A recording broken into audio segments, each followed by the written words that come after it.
데살로니가 전서 5장 18절 말씀을 우리 다 같이 읽겠습니다.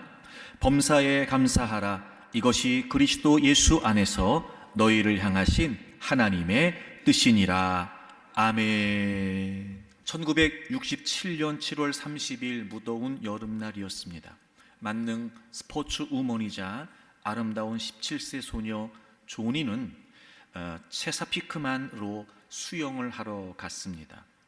당연히 물이 깊을 것이라고 생각을 했고 힘차게 다이빙을 했는데 안타깝게도 그곳은 수심이 꽤 얕은 곳이었다고 합니다.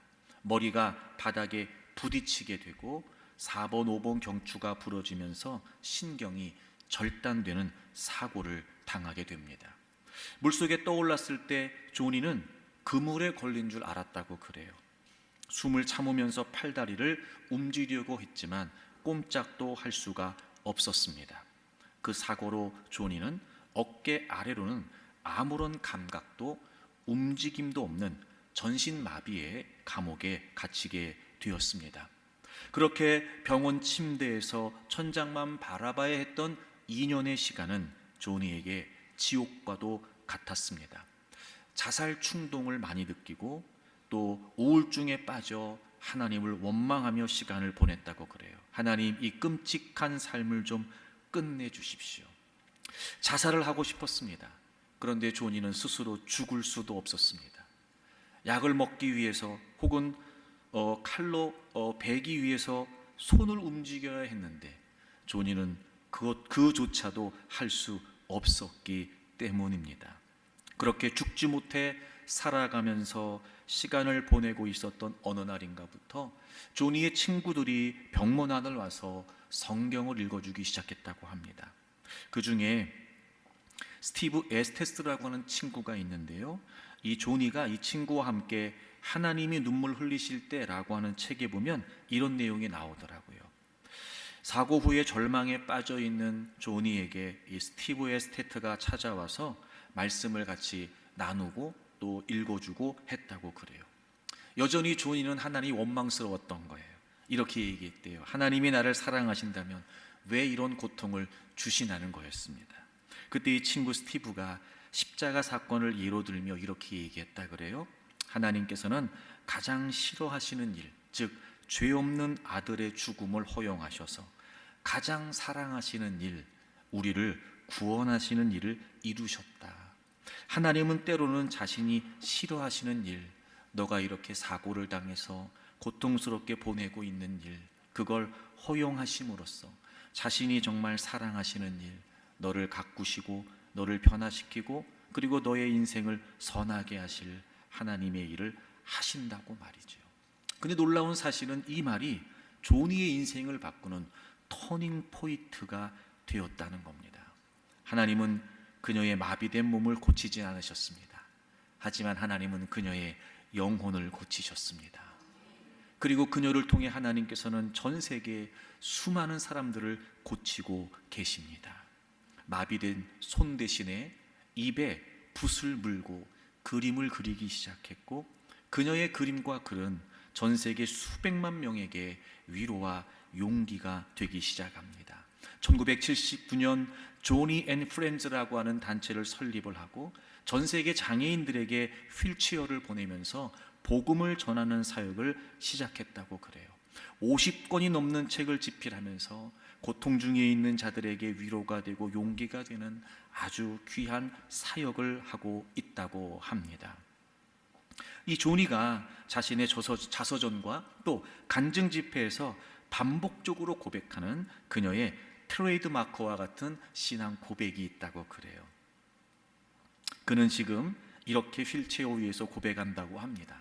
저는 걸을 수 있었지만 하나님을 몰랐던 시절로 돌아가기보다 휠체어에 앉아 하나님을 깊이 아는 지금이 훨씬 더 행복합니다. 이 휠체어는 나를 하나님께로 밀어주는 거룩한 도구였습니다. 하나님은 나에게 전신마비라는 악을 허락하셨지만 그것을 통해 나를 주님 닮게 하시고 수많은 영혼을 구원하는 최고의 선으로 바꾸셨습니다. 물론 사고 초기부터 그런 고백을 한 건 아니었습니다. 정말 그것이 저주스러운 감옥으로 여겨졌을 것입니다.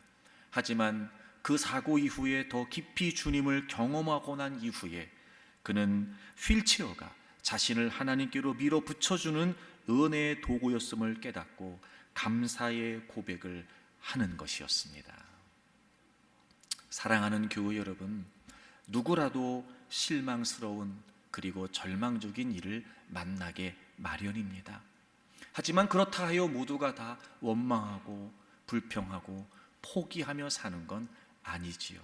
특별히 정말 살아계신 주님을 신뢰하는 믿음의 사람들이라면 더없이 그런 중에도 감사하면서 살아갈 수 있습니다.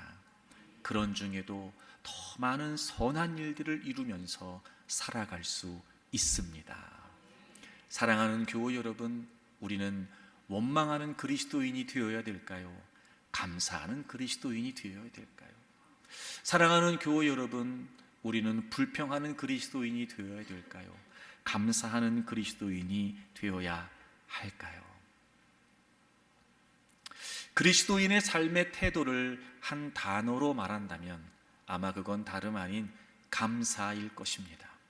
그도 그럴 것이 우리는 죄와 사망 아래 있을 때 아무 공로 없이 전적인 하나님의 은혜와 주권으로 우리를 그 죄에서 구원해 주셨습니다. 이런 무슨 말로 다 할 수 있으며 또 무슨 표현으로 다 할 수 있을까? 그저 여러분 우리에게는 감사할 따름이지요. 그렇게 구원해 주신 것도 감사한데 그런 우리를 내가 이제 구원했으니까 너네 알아서 살아라, 하나님은 그러지 않으셨어요. 정말 세심하게, 그리고 때로는 여러분 따뜻하게, 그리고 때로는 여러분 강하게 우리를 붙드시고 또 지키시고 보호하시고 인도하시면서 날마다 하나님의 은혜로 살아가게 하신다는 겁니다. 그런 여러분, 우리는 감사하며 살 수밖에 없지요. 그리고 오늘 우리가 함께 있는 본문의 말씀, 감사하라, 이것이 그리스도 예수 안에서 너희를 향하신 하나님의 뜻이니라. 여러분, 무엇보다 하나님이 우리에게 원하시는 것은 우리가 하나님께 감사하는 것입니다. 이것이 하나님의 뜻이다 라고 이렇게 이론의 여지 없이 선명하게 기록되어 있는 성경 구절이 몇 되지 않습니다. 근데 하나님께서 아주 명확하게 우리에게 말씀하시는 거예요. 감사해, 이게 내 뜻이다, 이렇게 말이죠. 아마 제가 여러분에게 여러분 하나님의 뜻대로 살고 싶으시죠? 그러면 아니요, 이러실 분은 없으실 거예요. 여러분, 정말 하나님의 뜻이요, 우리가 하나님께 감사하는 거랍니다. 사실 그래서 우리는 여러분 감사에 대해서 부정하진 않습니다. 하지만 우리에게 어려운 게 뭐냐면 그것도 맨 앞에 나오는, 쉽지 않음에도 불구하고 맨 앞에 나오는 바로 그 한 단어, 범사에. 사실 여러분, 좋은 일 있을 때 감사하는 건 얼마든지 할 수 있어요. 근데 여러분, 나쁜 일이 있을 때 참 여러분, 우린 쉽지 않습니다. 모든 상황들이 다 잘 되고 있을 때 감사하는 거 얼마든지 할 수 있습니다. 근데 여러분, 모든 일이 안 되고 있을 때 여러분, 감사하는 거 별로 쉽지 않습니다. 그런 걸 보면 감사는 해야 된다는 걸 알지만 또 감사는 우리가 하고도 있지만 이 범사에 감사한다는 게 사실 우리에게는 쉽지 않은 일이에요. 그래서 범사에 감사하라고? 아니, 어떻게 모든 일에 감사를 할 수 있어? 이렇게 의문을 품을 수밖에 없다는 거지요. 하지만 성경에서 하나님께서 우리에게 이렇게 해, 이게 내가 원하는 일이다 라고 말씀하시는 건 그저 우리가 할 수 없는 일을 억지로 어거지로 하라고 하시는 것이 아니라 우리가 할 수 있기 때문에 해보라고, 할 수 있으니까, 얼마든지 할 수 있으니까 해보라고 하나님이 말씀하시는 거예요. 그러므로 우리는 범사에 라고 이렇게 의문을 품기보다는 범사에, 그래, 하나님이 하라고 하셨고 할 수 있다고 하셨으니까 우리가 한번 해보자 라는 마음을 가지고 우리는 범사에 감사할 수 있어야 된다는 거죠. 그래서 여러분, 정말 그리스도인의 감사는요, 조건적인 감사가 아니라 무조건적인 감사가 돼야죠. 사랑하는 교우 여러분, 여러분을 향하신 하나님의 뜻이랍니다. 범사에 감사하십시오. 여러분, 범사에 감사하십시오. 의문을 가질 수밖에 없을 때 그 답을 성경에서 찾아보자고 말씀을 드렸고, 우리가 지난 주일에 우리가 범사에 감사할 수 있는 이유에 관해 함께 말씀을 나눴습니다. 자, 우리 지난번에 찾아봤던 로마서 8장을 좀 펴시겠습니다. 로마서 8장, 우리가 범사에 감사할 수 있는 첫 번째 이유, 바로 28절 말씀이었죠. 로마서 8장 28절, 우리가 알거니와 하나님을 사랑하는 자 곧 그의 뜻대로 부르심을 입은 자들에게는 모든 것이 합력하여 선을 이루느니라. 아멘. 여러분, 우리는 왜 범사에 감사할 수 있을까? 왜 하나님은 우리에게 모든 일에 있어서 감사하라고 하시는 걸까? 결국 선한 일이 되게 하시기 때문에 그렇습니다. 그래요, 여러분. 우리의 삶을 이끌어 가시고 또 우리의 삶을 인도해 가시는 하나님의 분명한 목적, 여러분, 하나님은요, 모든 일이 결국 선한 일이 되게 하십니다. 사실 우리는요, 우리가 겪고 있는 일에 관해 잘 모릅니다. 그저 우리는 그냥 내가 지금 겪고 있는 그 일 하나만 우리는 보이는 거예요. 그것도 다 모르는 상태에서 그저 내가 알고 있는 제한된 지식과 경험과 정보 안에서 이건 이런 거야, 이건 이런 거야, 그리고 나름대로 생각하고 판단하면서, 그래서 우리는 그런 감정과 정서 속에 살아가게 되는 거지. 그저 우리는 겪는 모든 일들이 하나의 조각조각에 불과해요. 어떤 연관성도 우리는 모르고 이 일이 어떤 일인지도 사실 잘 모릅니다. 그런데 우리의 모든 삶을 주관하신 하나님께서는 마치 우리가 여러분 퍼즐 조각을 맞추듯 이런 거죠. 우리의 인생의 그림은 하나님의 선이에요. 그리고 이게 이제 인생을 살면서 퍼즐을 맞춰가듯이 조각조각을 맞춰가는 거죠. 여러분 혹시 그 퍼즐 해보신 적 있으세요? 처음에 딱 이제 퍼즐을 사면 그림이 딱 맞춰져 있단 말이에요. 여러분 그거 아세요? 그거 보면은요, 만만하게 보입니다. 그런데 이제 그걸 맞추려고 다 흐트러뜨려서 땅바닥에 쏟아 놓고, 그리고 이제 그 밑그림을 놓고 그리고 맞추면은요, 이야, 이거 정말 헷갈립니다. 신기한 건 뭐냐면 여기에 이 조각이 맞을 것 같아서 들었는데 그 조각이 아니에요. 딱 맞아서 여러분 수월하게 탁 끼어 들어가야 그게 맞는 거잖아요. 혹시 그런 경험 있으세요? 조각 맞추다가 지금 필요한 조각이 이 조각이 아니야. 그래서 어디에 던져버렸어. 그냥 이건 아니다. 그러고서 찾고 싶은 마음에. 근데 그 다음에 알고 보니까 그 조각이 그 조각이야. 근데 어디에 던지도 몰라, 그 조각을 또. 우리가 그렇단 말이에요.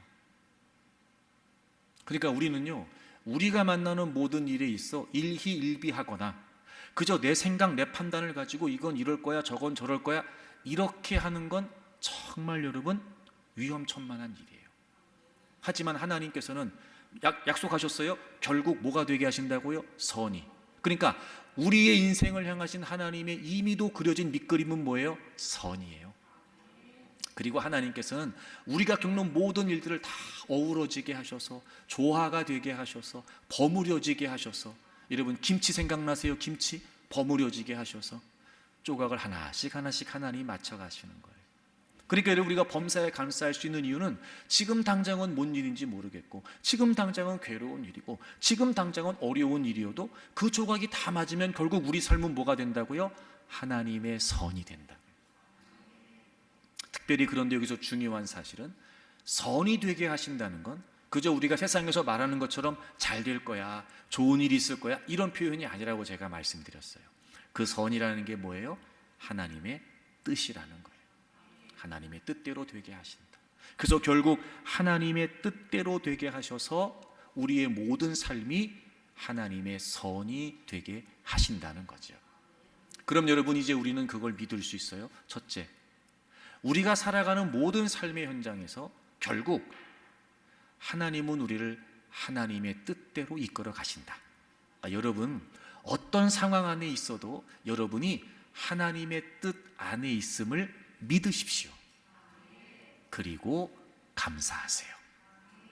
그리고 하나님은 그 뜻대로 이끌어 가시면서 결국 모든 일이 선이 되게 하시니까 우린 믿을 수 있어요. 그래, 지금 당장은 내가 잘 모르겠고 지금 당장은 내가 아프고 괴로워도 하나님은 분명히 약속해 주셨지. 선이 되게 하신다고 했어. 그래, 하나님, 제가 하나님의 선하심을 믿습니다. 선이 되게 하시면서 일하신 하나님을 제가 신뢰합니다. 여러분, 그렇게 결국 선한 일이 되게 하시는 하나님을 믿으십시오. 그리고 감사하십시오. 그래서 우리는 범사에 감사할 수 있습니다. 오늘은 두 번째 말씀을 또 드리죠. 이런 의미로 제가 이렇게 2주 동안 하는 거예요. 지난주는 이제 한 해의 마지막이었잖아요. 그러니까 감사로 마무리하자.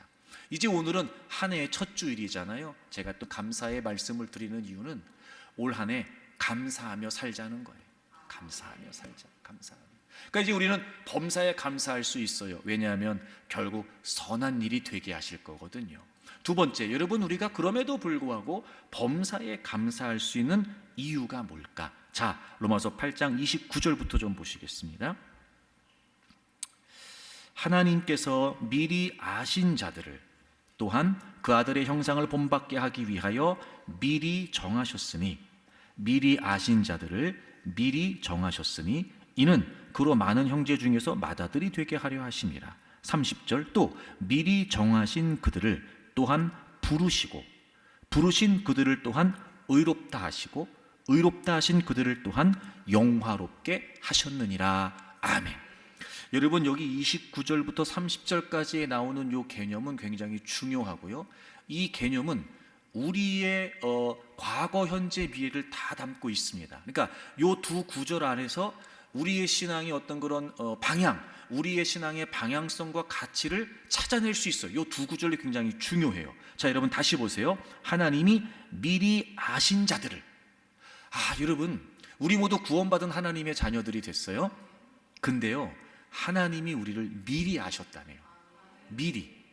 그러니까 이런 거죠. 미리 아셨다는 걸 보면 우리가 하나님을 알기도 전부터, 우리가 하나님에 대한 인식이 있기도 전부터, 여러분, 다른 성경의 내용을 빌리자면 이런 거겠죠. 우리가 모태에서 조성되기 전부터.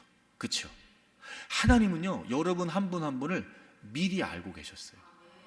이걸 신학적인 교리적인 용어로 예지라고 말해요. 미리 알고 계셨다. 두 번째, 미리 정하셨대요. 여러분, 저는 이 말도 참 은혜가 되는 게, 하나님은 나를 구원하시려고 미리 결정하셨다는 거예요. 예정. 그러니까 여러분 잘 들어보세요. 내가 하나님을 믿은 게 먼저가 아니고요, 하나님이 나를 구원하시려고 결정하신 게 먼저였어요. 다시 말하면 하나님이 우리를 구원하시려고 결정하셨고, 그래서 우리가 구원받은 하나님의 자녀가 될 수 있었던 거죠. 그러니까 여러분 한 분 한 분 예수님 믿게 된 건요, 하나님의 결정이 이미 있었던 거예요. 이걸 교리적인 용어로 예정이라고 말해요. 예지, 예정. 그 다음 보세요. 30절, 또 미리 정하신 그들을 또한 뭐 하셨대요? 부르셨대요. 그러니까 이런 거죠. 하나님이 미리 아시고 미리 정하시기만 하고 우리한테 알리질 않으셔. 그럼 우리가 하나님을 찾을 수 있어요, 없어요? 우리가 하나님을 알 수 있어요, 없어요? 없어요. 그래서 이제 어떻게 하시냐면, 우리도 모르는 사이에, 우리가 알 수도 없는 사이에 하나님은 우리를 미리 예지하셨고, 미리 아셨고, 미리 예정하셨고, 즉 미리 정하셨고, 그리고 이제 어떻게 하시는 거예요? 야, 내가 너네 미리 알았어. 내가 너네 미리 정했다. 그럼 하나님 어떻게 하셨다고요? 부르셨다고요. 자, 그러니까 이 예지와 예정은 우리의 역사에서 시작이 안 되는 거예요. 우리 역사에 없는 거예요. 이거는 이미 하나님이 그렇게 우리가 이 땅에 존재하기 전부터 하나님이 예정을 하신 거고, 본격적으로 이 하나님의 섭리가 우리의 삶에서 나타나게 되는 시작이 뭐냐면 이 소명이에요. 부르셨다는 거예요. 그래서 우리가 하나님의 부르심을 받고 이런 거겠죠. 어떤 방식으로든 예수님에 대해서 듣고, 또 우리 가운데 성령님이 역사해 주심으로 그 예수님을 나의 구주와 주님으로 믿게 된 거죠. 믿게 된 거예요. 하나님이 우리를 불러주셨다. 소명. 그 다음 보세요. 그리고 그들을 또한 의롭다고 하셨다. 여러분, 이게 구원이죠. 칭의. 하나님이 우리를 의롭다고 여겨주신 거예요. 여러분, 우리는 의롭지 않아요. 그런데 예수님을 나의 구주와 주님으로 믿는 그 믿음을 하나님이 보시고 우리를 의롭다고 여겨주신 거예요. 교리적인 용어로 칭의라고 말하죠. 이게 구원이에요. 그러니까 여러분 보세요. 하나님의 부르심이 있었고 내가 예수님을 나의 구주와 주님으로 깨닫고 믿게 되므로 이제 하나님은 우리를 의롭다고 여겨 주신 거예요. 그리고 마지막, 의롭다 하신 그들을 또한 영화롭게 하셨다. 여러분, 여기서 영화롭게 하셨다는 말은 무슨 말이냐면 영화로운 존재가 되게 하신다는 거예요. 참 여러분, 이게 얼마나 놀라운 구절이냐면 이 영화라고 하는 이 표현은 지금의 단계를 말하는 게 아니에요. 이건 예수님이 다시 재림하시고 우리가 신령한 몸으로 부활해서 이제 온전히 영생을 누릴 수 있는 그런 실체가 되는 것, 그렇게 신령한 몸으로 부활하는 단계, 그걸 바로 영화라고 말해요. 그러니까 이거는 이런 거죠. 아직 우리에게 이루어지지 않은 일이에요. 근데 영화롭게 하셨대요. 마치 이미 다 이루어진 것처럼 말씀하시는 걸 보면 이미 우리의 미래는 확정돼 있어요. 여러분 예수님을 여러분의 구주와 주님으로 믿으시지요? 분명하시지요? 자, 그럼 우리의 미래는 결정돼 있어요. 주님 다시 오시면 우린 신령한 몸으로, 거룩한 몸으로 부활해요. 영화가 된다고요. 영화가. 여러분, 이게 우리 신앙의 목적이고 우리 신앙의 바치고 방향이에요. 예지, 예정, 소명, 칭의, 그리고 영화. 자, 이걸 구분해 볼까요? 자, 예지하고 예정은 우리 역사에서 우린 모르는 거죠. 하나님이 그렇게 하셨으니까. 그리고 우리의 삶에, 우리의 삶의 역사에서 시작되는 건 뭐냐면 소명, 그리고 칭의, 그리고 마지막은 뭐라고요? 영화. 자, 그럼 보세요. 과거에 이미 다 그렇게 하나님이 예지하셨고 예정하셨고, 오늘날을 우리가 살면서 우리가 부르심을 받았고 구원받았고 의롭다 하심을 받았어요. 그리고 앞으로 이제 우리는 궁극적으로 영화될 거죠. 자, 그러면 칭의를 얻은, 즉 구원받은 우리가 이 땅에서 살아가는 과정은 그럼 뭐냔 말이에요. 자, 이미 우리가 구원받았어요. 이미 우리가 의롭다 하심을 받았단 말이에요. 근데 우리는 여기서 살아요. 언제까지? 주님 다시 오실 때까지, 혹은 우리의 생을 다할 때까지. 그러니까 칭의에서 영화가 되기까지 우린 산단 말이에요.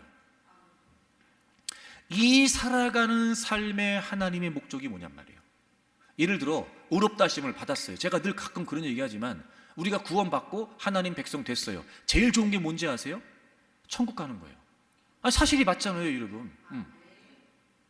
근데 하나님은요, 우리 이 땅에 냅두세요. 우리는 살아요. 물론 우리의 마지막 결론은 영화죠. 신령한 몸으로 부활하는 영화예요. 그리고 영원한 생명을 누리는 거란 말이에요. 근데 구원받은 우리, 의롭다 하심 받은 우리가 영화까지 이 땅에 살아요. 하나님의 목적이 뭘까? 자, 29절 보세요. 29절. 하나님이 미리 아신 자들을 또한 그 아들의 형상을 본받게 하기 위하여 미리 정하셨대요. 예지하고 예정하셔서 소명하시고 칭의하신 이유가 뭐냐면 아들의 형상을 본받게 하기 위하여, 즉 예수님을 본받게 하기 위하여, 즉 예수님 닮은 모습으로 가꾸어 가시기 위하여. 여러분, 의롭다 하심을 받은 우리가 영화가 되기까지 이 땅에 살아가는데, 이 땅에서 살아가는 모든 일 속에 하나님이 궁극적으로 원하시는 게 뭐냐면 우리 모두, 즉 의롭다 하심을 받은 구원받은 하나님 백성들 모두 예수님 닮은 모습으로 가꾸어지기를 원하시는 거예요. 자, 우리가 왜 범사에 감사할 수 있을까? 우리가 왜 매사에 감사할 수 있을까? 좋은 일이야 감사가 쉬운데 나쁜 일, 어려운 일이 감사가 쉽냔 말이에요. 기쁜 일은 감사가 쉬운데 슬프고 고통스럽고 아픈 일이 감사가 쉽냔 말이에요. 쉽지 않아요. 근데도 성경은 범사에 감사라고 말하는 거죠. 감사할 수 있다는 거예요. 이유가 뭐냐면 결국 우리를 선한 존재가 되게 하시기 때문에 그래요. 우리가 이 땅에 살면서 겪는 모든 일들이 결국 선한 일이 되잖아요. 그 선한 일이 되는 과정에 우리가 그 일을 겪으면서 우리에겐 어떤 역사가 나타나느냐? 결국 선한 존재가 되게 하신다는 거예요. 그러니까 사실 어떻게 보면 모든 일이 선한 일이 되게 하신다라고 하는 이 과정 속에 하나님은 우리를 그 상황 속에서 어떻게 만들어 가시는 거냐면 선한 존재가 되게 하시는 거예요. 여러분, 하나님은요, 우리에게 관심이 있으신 분이세요. 우리에게. 그러니까 중요한 건 우리가 어떤 일을 하느냐가 아니에요. 그게 아니고 하나님은 우리가 어떤 존재이냐를 더 관심 갖고 계신 거예요. 그래서 하나님이 우리의 삶을 이끌어 가신 아주 중요한 포인트 중에 하나가 뭐냐면 결국 선한 존재로 만들어 가신다는 거예요. 그래서 감사할 수 있어요. 여러분, 이런 거예요. 너무 슬픈 일을 만났어요. 근데 그 슬픈 일 속에서 역사하신 하나님께서 그 과정을 통해 나를 좀 더 선한 모습으로 빚어가시는 거죠. 자, 정말 우리가 고통스러운 일을 만났어요. 근데 그 고통스러운 일을 마주하면서 보내는 시간은 너무 힘들고 괴롭죠. 근데 하나님의 의도가 뭐라고요? 그 고통스러운 과정을 통해 우리를 선한 존재, 우리를 주님 닮은 모습으로 지금 빚어가고 계신다는 거예요. 자, 그럼 보세요, 여러분. 자, 궁극적으로 우리가 주님 닮은 모습으로 성숙해가고 우리가 보다 더 선한 존재로 가꾸어진대요. 자, 감사할 수 있어요, 없어요? 여러분, 우리가 더 아름답고 더 성숙하고 그리고 여러분 더 주님 닮은 그런 거룩한 모습으로 우리의 삶이 우리의 존재가 가꾸어져 간대요. 여러분, 그럼 감사할 수 있겠어요, 없겠어요? 있지요. 그래서 우리는 결국 선한 존재가 되게 하신다는 걸 믿고 감사할 수 있는 거예요. 사실 여러분, 우리끼리 톡하놓고 얘기하면 우린 알아요. 우리가 얼마나 많이 변하고 얼마나 많이 달라져야 되는지 우리는 알아요. 근데 우리는요, 또 하나 알아요. 우리는요, 알아서 착해지지 않아요. 압니다, 우리는요. 근데 하나님은 우리가 악하게 살기를 원하는 게 아니고 우리가 선하게 살기를 원하는 걸 아시거든요. 우리가 선한 존재로 살고 싶은 걸 누구보다 주님이 아시고, 그래서 때로는 주님이 흔쾌히 그걸 원하시는 건 아니지만 주님이 그 일이 싫으실 수도 있어요.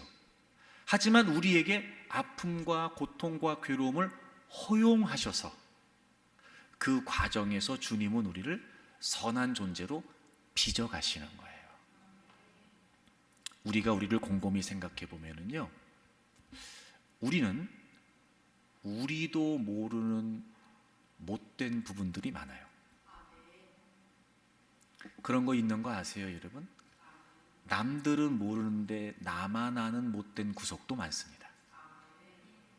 우린 부정할 수 없어요. 주님은 다 아시거든요. 그래서 주님은 우리가 더 아름답고 성숙하고 주님의 형상을 닮은 모습으로 가꾸어져 가기를 원하시는 거예요.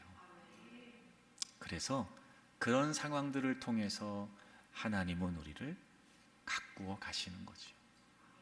그러니까 여러분, 감사할 수 있어요. 올 한 해에 여러분이 좀 원하지 않는 일을 경험할 수도 있고, 혹은 누구라도 달가워하지 않을 만큼 힘겨운 상황을 만날 수도 있을 거예요. 하지만 그럴 때 그냥 보여지는 대로, 생각되는 대로, 감정대로 막 내뱉지 말고 이 말씀을 생각하세요. 아, 하나님은 결국 선한 존재가 되게 하신다. 그럼 이 상황을 통해서 나는 뭘 바라봐야 될까? 이 상황 속에서 과연 나는 어떤 나의 모습을 발견해야 될까? 하나님은 이런 상황들을 통해서 나를 어떻게 갖고 가시려고 하는 걸까? 여러분, 우리가 믿음을 가지고 그 생각을 해보자는 거죠. 제가 한번 얘기한 적이 있는데 어떤 배우의 인터뷰 말입니다. 그분이 그러면 여배우였는데 그런 말 하더라고요. 자신이 인생을 살면서 노력하는 게 한 가지 있는데 그게 뭐냐면 감정이 태도가 되지 않도록 노력한다는 거예요. 저는 그 말을 들으면서 이게 신앙생활이다 이 생각 들었어요. 누구나 감정은 있지요. 그걸 무시하겠다는 건 아니에요. 감정이 있어요. 하지만 적어도 우리가 하나님을 믿는 믿음이 있는 사람들, 그리스도인이라면 감정이 곧 태도가 되면 안 되고 신앙이라고 하는 과정을 통해서 걸러져야죠. 그래서 감정이 태도가 되면 안 돼요. 여러분 그거 아세요? 그 여배우의 고백을 보게 되면 세상에서도요, 감정이 태도가 되는 사람은 성숙하다고 보지 않는 거예요. 세상에서도요, 감정이 태도가 되는 사람은요, 인격적이지 않다고 보는 거예요. 그럼 하물며 우리가 그리스도인으로서, 주님의 자녀로서 마땅히 주님 닮은 모습으로 살아야 되는 우리가 늘 우리의 일상에서 감정이 태도가 된다면 어찌 그리스도인의 모습이라고 할 수 있겠습니까? 그러니까 여러분, 하나님이 우리를 점점 더 성숙한 성품으로 가꾸어 가셔서 감정이 태도가 되는 게 아니라 믿음이 태도가 되도록 만들어 가시는 거죠. 그래서 하나님이 우리를 이끌어 가시는 삶의 의도는 분명합니다. 자, 여러분 성경을 찾겠습니다. 에베소서 4장이에요. 4장 우리 13절 같이 한번 읽어볼까요? 에베소서 4장 13절 우리 다 같이 읽겠습니다.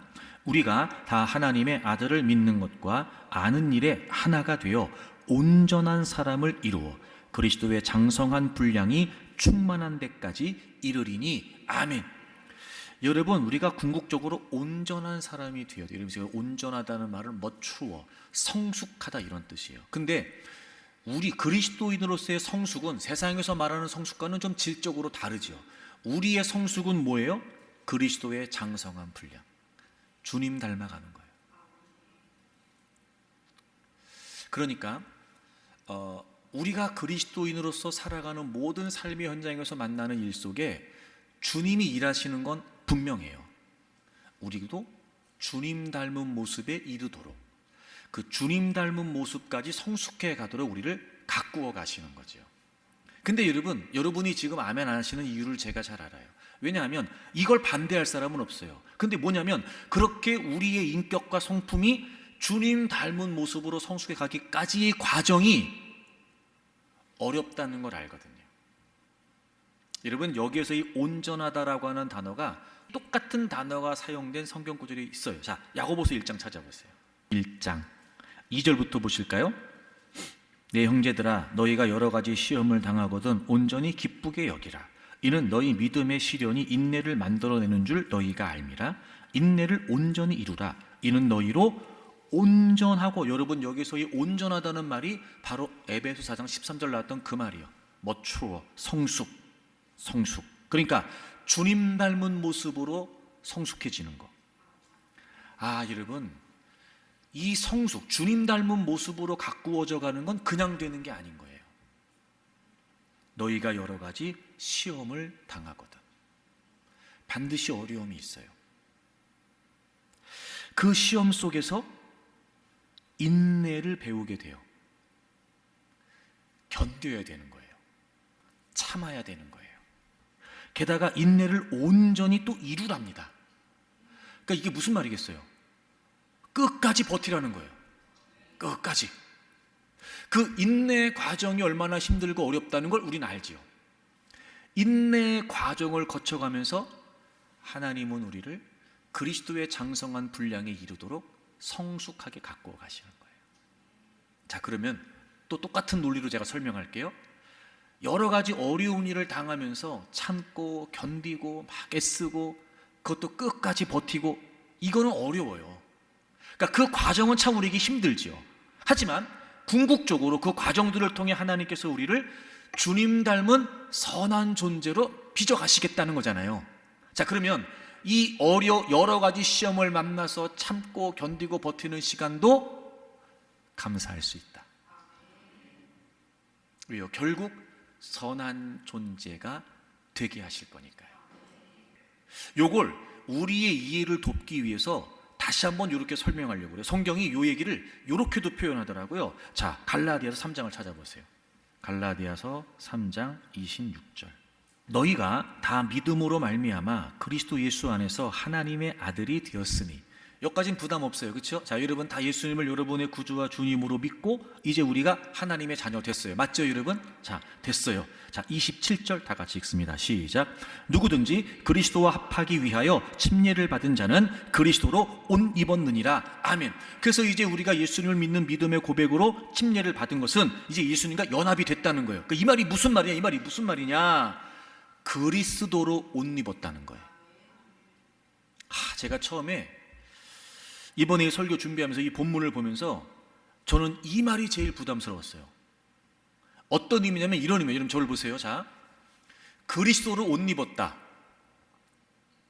여러분 옷 입는 거 생각해 보세요. 옷 입는 거. 참고로 제가 여러분에게 이런 과정을 다 설명하는 이유는 여러분도 성경을 보고 묵상하면서 이런 좀 과정들, 이런 생각의 과정들이 있으면 좋겠다고 제가 지금 이런 설명을 자세하게 하는 거예요. 자, 옷 입는 거 생각해 보세요. 옷 입는다라고 말할 때 가장 큰 특징, 모두가 가지고 있는 가장 큰 특징이 뭔지 아세요? 내 몸에 맞는 옷을 입어요, 우리는. 그죠? 그래서 만약에 내 몸에 안 맞으면 우리는 어떻게 해요? 몸에 옷을 맞춰요? 옷에 몸을 맞춰요? 우린 몸에 맞는 옷을 찾아요. 만약에 입었는데 안 맞아, 그럼 어떻게 해요? 벗어. 저기 이거 사이즈 안 맞아요? 다른 거 주세요. 우리 그래요, 안 그래요? 그래서 내 몸에 편안하게 딱 맞는 거 입는다니까요. 예를 들어 심지어 사이즈만이 아니라 색깔도 겉에 보기에는 좋아 보이는데 막상 입어서 그걸 보니까 안 어울려. 이거 나한테 안 어울려요. 다른 색 주세요. 우리 그래요, 안 그래요? 그러니까 우리는 옷을 입는다고 하면 항상 어떻게 해요? 나한테 맞는 거 입어요, 우리는요. 근데 보세요. 그리스도로 옷 입는데요. 근데 그 앞에 뭐라고 되어 있냐면, 야, 너네 예수님 믿고 다 하나님의 자녀가 됐지? 그분과 합하려고 연합되려고 니네 다 침례 받았지? 야, 너네 그게 무슨 말인지 알아? 그리스도로 옷 입는 거야. 이 말이 무슨 말이에요? 자, 그러면 그리스도의 옷이 그리스도가 우리 몸에 안 맞는다고 벗을 수 있다는 거예요, 없다는 거예요? 그럼 어떻게 해야 돼요? 내 몸에 옷을 맞추는 거야? 옷에 몸을 맞추는 거야? 이제 옷에 몸을 맞추는 거예요. 제가 이것 때문에 이 말이 제일 부담되더라고요. 이것 때문에. 우리가 그리스도로 옷 입었다, 이 말이 무슨 말이에요? 이제는 그리스도라고 하는 옷에 이미 우리가 주님을 믿고 주님과 하나가 됐고 침례까지 받았고, 이 말이 무슨 말이에요? 이제는 물르지를 못한다니까. 그런 우리가 그리스도로 옷 입었대요. 우리가 입은 그리스도라고 하는 옷에 이제 우리를 맞춰야 되는 거예요. 이게 힘든 거죠. 이게 힘든 거지, 이게. 근데 이렇게 부담스러운 생각을 하다가 한편으로 이 생각도 들었어요. 그렇게 그리스도로 옷 입고 내가 그리스도에 맞춰가는 것도 쉽지 않겠지만 우리를 맞추라고 하시는 주님은 또 어떠시겠어요?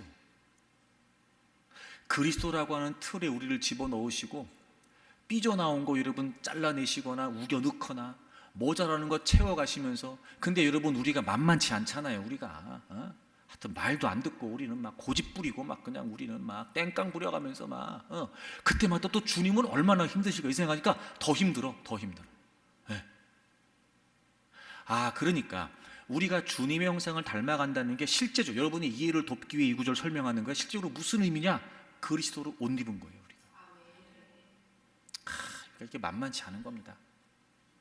그래서 우리가 그리스도로 옷을 입었다면 이제 어떻게 되는 거냐? 그러면 이게 뭐가 힘든 거냐? 자, 로마서를 찾으세요. 여러분 저는 성경에 다 있더라니까요. 로마서 13장 14절 같이 읽을까요? 다 같이 읽습니다. 시작. 오직 주 예수 그리스도로 옷 입고 정욕을 위하여 육신의 일을 도모하지 말라. 아멘. 자, 제가 이제 분명하게 말씀드릴게요. 그럼 우리가 그리스도로 옷을 입었다, 즉 이제 우리는 그리스도라고 하는 옷에 우리 몸을 맞추는 거예요. 이게 뭐 하는 거냐? 정욕을 위하여 육신의 일을 도모하지 않는 거예요. 이게 어려운 거예요. 다시 말하면 이런 거죠. 우린 육을 가지고 있어요. 그걸 거슬러야 되는 거예요. 이게 어려운 거예요. 여기에서 정욕이라는 말, 여러분은 뭘 떠올릴지 모르겠는데 여기에서 정욕이라고 번역된 단어는 갈망, 동경 이런 뜻이에요. 여러분 우리 세상 살면서요 원하는 거 대빵 많습니다. 우리 세상에 육을 가지고 살면서요, 우리가 바라는 거 대빵 많습니다. 갈망, 동경, 소원. 아 저렇게, 아 저렇게, 아 저거 좋아 보이네, 아 저 괜찮아 보이네, 나도 저렇게. 우리 이거 굉장히 많습니다. 이런 거예요. 너넨 이제 그리스도로 옷을 입었어. 그러니까 육적인 성향, 육적인 동경, 육적인 갈망을 위해서 일하지 말라는 거예요. 그걸 도모해 가지 말라는 거예요. 그러니 이게 얼마나 어려워요. 그리스도로 옷을 입었는데 여전히 우리는 육체 옷을 입고 있으니 그걸 거슬러서 그런 육적인 동경과 갈망이 아닌 거룩한 성품의 동경과 갈망을 가지고 주님을 닮아야 되겠다라고 하는 모습으로 살아야 되니, 그런 성품으로 살아야 되니 이게 얼마나 어렵냐. 근데 여러분 걱정하지 마세요. 여러분이 하는 게 아니라 주님이 그렇게 몰아가실 거니까. 그게 더 걱정인가? 네? 그래서 때로는 주님이요, 막 힘들고 어려운 상황에 우리를 몰아넣으시고, 막 그런 거 있잖아요. 막 믿음이 뛰어나지 않아도 돌아가는 상황이 주님이 뭔가 힘쓰시는 것 같아 지금 막. 그럴 때 주님이 뭔가 나를 막 지금 막 촉구하시는 듯 막 그냥 몰아가시는 거지. 우리 그런 거 알아요, 사실 여러분. 그럴 때 어떻게 하면 되냐? 아, 내가 그리스도를 옷 입고 나 지금 하나님이 만지시는구나, 고치시는구나. 그래, 궁극적으로 결국 선한 존재가 되게 하실 거니까. 힘들고 어렵지만 주님 닮은 모습으로 나를 지금 빚어가고 계시는 거니까. 그래, 내가 이미 그리스도로 옷 입었는데 그 그리스도라고는 옷에 내 몸을 맞추면 되지. 감사하세요. 자, 그럼 여러분 궁극적으로 그리스도로 옷을 입어서 결국 선한 존재가 된다는 게 무슨 말일까? 주님 닮는다는 게 뭘까? 자, 빌립보서 2장을 찾으세요. 2장 5절. 너희 안에 이 마음을 품으라. 곧 그리스도 예수의 마음인. 아, 주님의 마음 나왔어요. 그렇죠? 주님의 마음, 주님의 성품, 주님 닮은, 주님이 이루셨다. 주님이 이루셨다. 주님이. 너희 안에 이 마음을 품으라. 그는 근본 하나님의 본체시나 하나님과 동등됨을 취할 것으로 여기지 아니하시고 오히려 자기를 비워 종의 형체를 가지고 사람들과 같이 되셨고 사람의 모양으로 나타나서 자기를 낮추시고 그 다음에 밑줄 죽기까지 복종하셨으니 곧 십자가에 죽으심이라. 야, 너네 이제부터 주님의 마음을 품어야 된다. 자, 이제 너네 주님의 성품을 닮아야 돼. 죽기까지 복종. 결국 선한 존재가 되게 하신다. 주님 닮은 모습으로 가꾸어 가신다. 그리스도의 장성한 분량에 이르도록 성숙하게 하신다. 이 목적이 뭐예요? 목표가 뭐예요? 방향이 뭐예요? 순종이에요. 자, 보세요. 우리가 왜 범사에 감사할 수 있습니까? 결국 선한 일이 되게 하신다는 거예요. 선한 일은 뭐라는 거지요? 하나님의 뜻대로 되게 하신다는 거예요. 우리가 왜 범사에 감사할 수 있지요? 결국 선한 존재가 되게 하신다는 거예요. 선한 존재가 된다는 게 뭐예요? 그 하나님의 뜻에 복종하는 거예요. 그래서 우린 범사에 감사할 수 있어요. 우리는 하나님이 선하시다는 걸 알지요. 그러므로 그분의 뜻이 가장 선합니다. 다시 말해, 그렇기 때문에 우리는 반드시 모든 삶의 자리에서 하나님의 뜻에 복종하는 거예요. 그게 쉬워서가 아닙니다. 만만해서가 아니에요. 할 수 있어서도 아니에요. 하지만 우린 믿어요. 하나님이 가장 선하시고 그분의 뜻이 가장 선하신 뜻이다. 그러므로 결국 선한 일이 되게 하실 것이고 나를 선한 존재가 되게 하신다. 그러므로 나는 그분의 뜻에 복종한다. 그래서 감사하는 거예요. 그래서 사랑하는 교우 여러분, 우리가 순종을 배워야 됩니다. 주님처럼. 결국 이 모든 과정을 통해 하나님이 우리에게 원하시는 건 바로 그 하나님께 복종하는 거예요. 그럼 이제 이런 거예요, 여러분. 자, 마침내 선한 일이 되게 하시고 마침내 선한 존재가 되게 하신다. 그래서 하나님의 뜻을 알고 그 하나님의 뜻에 순종한다. 결론이 뭐냐면요, 순종하면 감사할 수 있어요. 근데 우리는 이 과정이 어려운 거거든요. 그래서 순종하기까지가 어려운데, 여러분 잘 들으세요. 순종하기까지, 야, 이게 감사가 될까? 이게 되는 거야 정말? 이게 나한테 좋은 일이 돼? 이게 좋은 일이 어떻게 될 수 있어? 말도 안 돼. 근데 여러분 자 보세요. 이 어려운 과정에서 오늘 제가 설명드린 로마서 8장의 말씀을 정말 고민하면서, 물론 시간이 걸릴 수 있어요. 시간이 걸릴 수 있어요. 하지만 그럼에도 불구하고 우린 주님의 사람들이니까 주님의 말씀을 생각하면서 마침내 순종하면 감사할 수 있어요. 1948년 10월 여수 순천 반란 사건이 일어났을 때였습니다. 당시에 좌익 학생들은 기독교를 반대하면서 손양원 목사님의 두 아들 동인군과 동신군을 끌고 가지요. 두 아들은 총구 앞에서도 끝까지 믿음을 지키면서 전도를 해요. 결국 무참히 총살을 당하고 순교하게 되지요. 특별히 손 목사님은 미국 유학을 준비하던 아주 미래가 촉망됐던 장남과 차남을 하루아침에 잃게 됩니다. 그리고 이제 예양원 교회에서 두 아들의 장례식이 열렸습니다. 여러분, 얼마나 그 분위기가 침울했고 얼마나 모인 사람들이 비통에 잠겨 있었을까. 모두가 다 그렇게 울고 있을 때 손양원 목사님께서 답사를 위해 단상에 오르십니다. 그리고 알고 계시는 분도 있겠지만 그 유명한 9가지 감사를 고백하십니다. 첫째, 나 같은 죄인의 혈통에서 순교의 자식들이 나오게 하셨으니 감사합니다. 둘째, 허다한 많은 성도들 중에 어찌 이런 보배들을 주께서 내게 맡겨주셨는지 감사합니다. 삼남 삼녀 중에서도 가장 아름다운 두 아들 장자와 차자를 바치게 된 축복을 감사합니다. 한 아들의 순교도 귀하다 하거늘 하물며 두 아들의 순교라니 감사합니다. 예수님 믿다가 누워 죽는 것도 큰 복이라 할 수 있는데 하물며 전도하다 총살 순교 당하게 하셨으니 감사합니다. 미국 유학 가려고 준비하던 내 아들 미국보다 더 좋은 천국 갔으니 감사합니다. 나의 사랑하는 두 아들을 총살한 원수를 회개시켜 내 아들을 삼고자 하는 사랑의 마음을 주셔서 감사합니다. 내 두 아들의 순교로 말미암아 무수한 천국의 아들들이 생길 것이 믿어지니 감사합니다. 이 같은 역경 중에서 8가지 진리와 하나님의 사랑을 찾는 기쁜 마음, 여유 있는 믿음을 주신 하나님께 감사합니다. 말도 안 되죠, 여러분. 말도 안 되죠. 우린 이렇게 쉽게 읽고 쉽게 들을 수 있을지 모르지만 여러분, 이건 정말 상상하기 어려운 일입니다. 실제로 그분의 감사는 말로만 끝나지 않지요. 국군에 의해 체포되어 사형을 앞둔 그 두 아들의 살해범 안재선 씨, 그를 살려내기 위해서 계엄 사령관에게 눈물로 탄원을 하게 됩니다. 내 아들들이 죽은 뜻은 원수를 사랑하라는 주님의 말씀을 실천하기 위함이었습니다. 저 학생을 죽이면 내 아들들의 죽음이 헛되게 됩니다.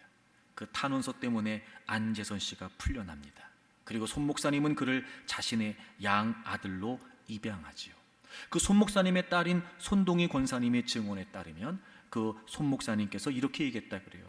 아버지가 두 오빠를 죽인 자를 잡으면 때리지도 말고 죽이지도 말아라. 그를 내 아들로 삼겠다. 이렇게 미리 당부했다고 합니다. 이건 감정적으로 용서가 된 게 아니라고 저는 생각이 돼요. 사랑하라는 하나님의 명령에 철저히 순종했던, 자신의 본성을 거슬렀던, 그래서 하나님의 말씀에 복종한 결과라고 생각이 되어집니다. 그렇게 손 목사님의 양아들이 된 안재선 씨는 신학을 공부하고 그리고 목사가 되어서 되긴 했지만 그 죄책감, 또 사람들의 시선이 괴로워서 그렇게 평생을 회개하면서 살다가 48세의 나이로 세상을 떴다고 그래요. 자, 그런데 여러분, 하나님이 이 순종을 통해 선이 되게 하신다는 역사를 보게 되는데요. 근데 놀랍게 이 안재선 씨의 친아들인 안경성 씨는 목사님이 되어서 현재 아프리카의 부룬디라고 하는 나라에서 한센병자들을 돕는 손사랑 브릿지 NGO를 설립해서 선교사님으로 활동하고 있대요. 작년 9월 25일에 21세기 손양원 아프리카 부룬디 한센인들의 희망이 되다라고 하는 그 뉴스파워 인터뷰에도 나오기도 했습니다. 손양원 목사님의 두 아들을 잃은 악은 하나님의 손에서 반전되어 살인자의 집안을 선교사의 집안으로 바꾸는 위대한 선으로 완성이 된 겁니다. 감사할 일이죠. 그렇습니다, 여러분. 순종하면 감사할 수 있어요. 물론 그게 어렵죠. 쉽지 않아요. 하지만 우리는 기꺼이 하나밖에 없는 아들을 아끼지 않으셨던 그 하나님 아버지를 우리가 신뢰하기에 결국 선한 일이 되게 하시고 결국 선한 존재가 되게 하실 것을 믿는 거니까, 그런 과정에 우리를 가꾸어 가시고 우리를 빚어 가시고 그리고 우리를 성숙해 가실 하나님을 기대하면서 여러분 범사에 감사하십시오. 2026년 무슨 일을 만나도 하나님께 감사하며 살아가는 저와 여러분들이 되기를 바랍니다.